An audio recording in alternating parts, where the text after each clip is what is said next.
I think the federal government obviously has a role, but I think clearly that the local government and the state government is a component of that factor. When I look at the federal government's response, I think obviously the reason I'm here today is because we had a breach in the levee system.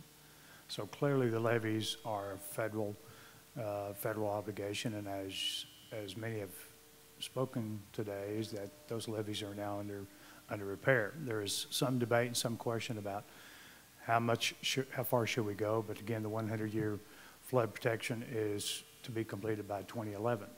That's a debate for another time. And then as it relates to the federal government's response, obviously public housing is an issue that the federal government has been engaged in. And then third component is moving people out of temporary housing into more permanent housing. As you know, the American people and their taxpayers along the Gulf Coast have spent in excess of $120 billion today. It's important, I think, for us to recognize that the recovery, perhaps we should be talking and couching it in words of urban renewal. And I think it's important for us to understand the current condition before the storm and after the storm.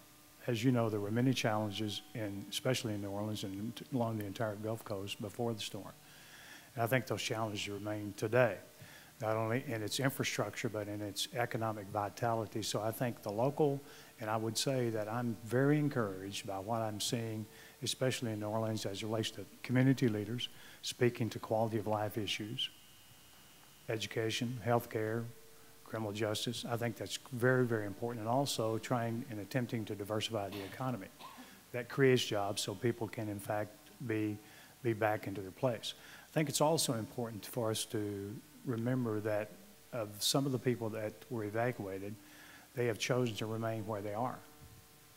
They've chosen to remain in cities such as Houston, Memphis, other places because of certain conditions, not only conditions back home, but the conditions where they found themselves. So I think the federal government is addressing those three things. I would say that the next administration really needs to focus on those three things. At the same time, coordinate and assist those where the federal government can do, the local people at the local level.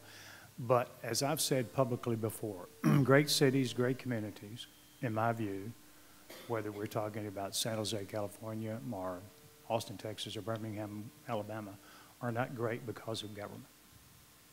They're great because of the local people have taken control and led any issue that those local communities are facing.